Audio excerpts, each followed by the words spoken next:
एक गुलाम के अंदर ऐसी ताकत कैसे आ सकती है? आखिर कौन है ये रिकोदर? इसकी सच्चाई का जल्दी पता लगाओ। ये गुलाम मुझे चाहिए, इसे कोई हाथ भी नहीं लगाएगा। अब ये मेरा है, मेरी एक इच्छा के बदले मैं इसे मांगती हूँ। राजकुमारी, आप अपनी आखिरी इच्छा एक मामूली सा गुलाम पे क्यों बर्बाद करना चाहती हैं? मैं उसके साथ क्यों चाहिए था सुंदर राजकुमारी को एक गुलाम? कौन था वो गुलाम? सुनिए ये पूरी कहानी। सुंदर नगर में डेथ मैच का आयोजन होने वाला है। राजकुमारी मणिकर्णिका भी इस आयोजन में पधार रही है। मौत का खेल तो इन अमीरों ने अपना शौक बना रखा है। डेथ मैच में गुलामों के लिए एक नियम बनाया गया था। अगर एक भी गुलाम राज परिवार के किसी भी योद्धा को हराकर जिंदा बच जाए तो उसके साथ सारे गुलामों को आजाद कर दिया जाएगा। लेकिन ये सब इतना आसान नहीं था, क्योंकि इन गुलामों की जिंदगी नरक से बदतर थी और इन्हीं गुलामों के बीच कैद था 16 साल का नील वायुपुत्र, जो कोई आम कैदी नहीं था। कल आजादी का नया सूरज निकलेगा। हालत देखिए अपनी और हम सब की। पूरे दिन हमें पीटा जाता है, हम तो अपने पैरों पर ठीक से खड़े भी नहीं हो सकते। अब चाहे मणिकर्णिका आए या यमराज, कल मैं यहाँ से निकल के ही रहूंगा। आखिर कमजोर नील कैसे लड़ेगा राज परिवार और राजकुमारी मणिकर्णिका के शक्तिशाली योद्धाओं से? सूरज की पहली किरण के साथ डेथ मैच शुरू हो चुका था। काल कोठरी में नील का पूरा शरीर गर्म लावे की तरह दहक रहा था। उधर मैदान में एक एक करके गुलाम मारे जा रहे थे। दोपहर तक लाशों के ढेर जमा हो चुके थे। एक तरफ अमीर लोग जीत का जश्न मना रहे थे, दूसरी तरफ रोते चीखते गरीब और गुलामों के परिवारों का दर्द धरती और आसमान को भी दहला रहा था। अखाड़े में खड़ा सुंदर नगर का बेरहम और ताकतवर राजकुमार राजदत्त लोगों को चुनौती दे रहा था। तभी नील ने अखाड़े में कदम रखा। उसे देखकर राजदत्त बोला, तो तू अभी तक जिंदा है? लगता है तेरी मौत मेरे ही हाथों लिखी है। मेरी कहानी सुनकर लोग दुआ मांगेंगे कि उनके घरों में कभी कोई तुझ जैसे भाई और रिश्तेदार ना हो। रिश्ते कमजोर लोग बनाते हैं, मैं अकेला ही काफी हूँ। चल अब मरने के लिए तैयार हो जा। राजदत्त ने अपने हाथ की मुट्ठी को कसना शुरू किया और उसके शरीर में नीली ऊर्जा दौड़ने लगी। उसकी ताकत 100 हाथियों के बराबर थी।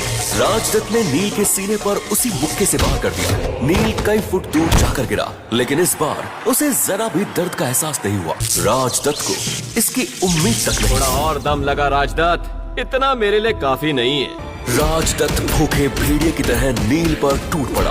वो जितना उसे पीटता, नील के शरीर में उतनी ही ज्यादा ताकत पैदा होने लगती। ये देह शोधन तकनीक थी, जिसमें शरीर को जितना पीटा जाता वो उतना ही ज्यादा ताकतवर बन जाता था।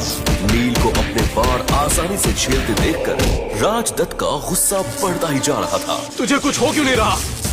क्या तू मेरे सब्र का इम्तिहान ले रहा? तो फिर ये ले। राजदत्त ने नंदी सहस्त्र मुष्टिका से नील पर हमला कर दिया, जिसकी ताकत 10 परमाणु बमों के बराबर थी। तो नील कई फुट दूर जाकर गिरा। शोरगुल थम गया।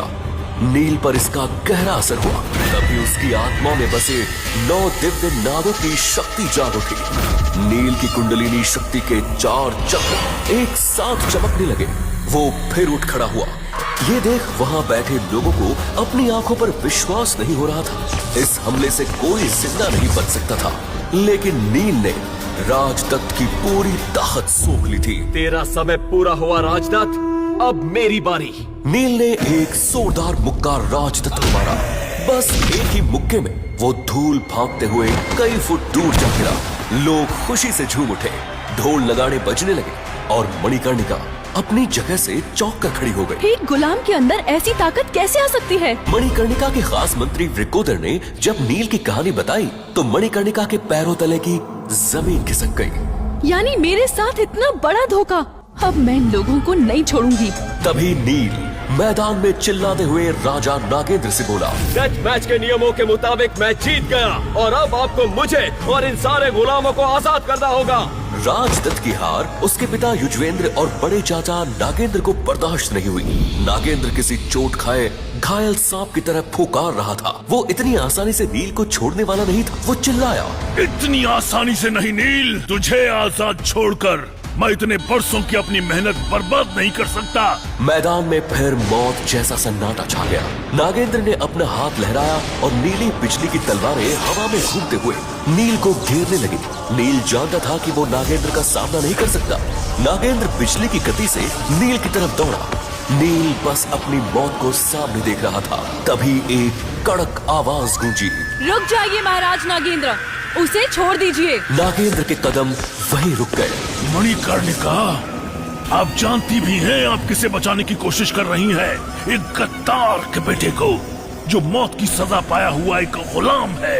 याद है आपने मुझे एक वचन दिया था, उस वचन के बदले मैं इसका जीवन दान मांग रही हूँ। नागेंद्र ने अपनी तलवार भटक दी। सम्राट बिंदुसार की बेटी की बात टालने की औकात नागेंद्र की नहीं थी। नील के साथ बाकी गुलामों की बेड़ियां भी खोल दी गई। वो सब आजाद होकर अखाड़े से बाहर जाने लगे। लेकिन जैसे ही वो लोग नगर की सीमा के पास पहुंचे, सारे गुलामों पर लोहे का जाल फेंक दिया गया और वो फिर से बंदी बना लिए गए। इससे पहले कि नील कुछ समझ पाता, आसमान गरजने लगा और लोहे की बड़ी सी हांडी जमीन पर आकर गिरी। उसमें से एक घिनौना सा दिखने वाला बूढ़ा आदमी बाहर निकला, जिसे देखकर सबकी चीखें निकल गई। नील गरजा, कौन हो तुम? तुम्हारी मौत, अघोरा। अघोरा ने नील को अपनी हांडी में खींचा और उसे अपनी पीठ पर लाद कर फरार हो गया। सबके चेहरे मौत के डर से सफेद पड़ चुके थे। आखिर कौन था अघोरा और नील को कहां ले गया? किसने भेजा था उसे और अब वो क्या करेगा नील के साथ? क्या ये मणिकर्णिका की कोई चाल थी या किसी और की साजिश? कैसे बचाएगा नील अपना राज्य और अपनी बहन को? क्या वो ले पाएगा अपने पिता की मौत का बदला? सारे सवालों के जवाब मिलेंगे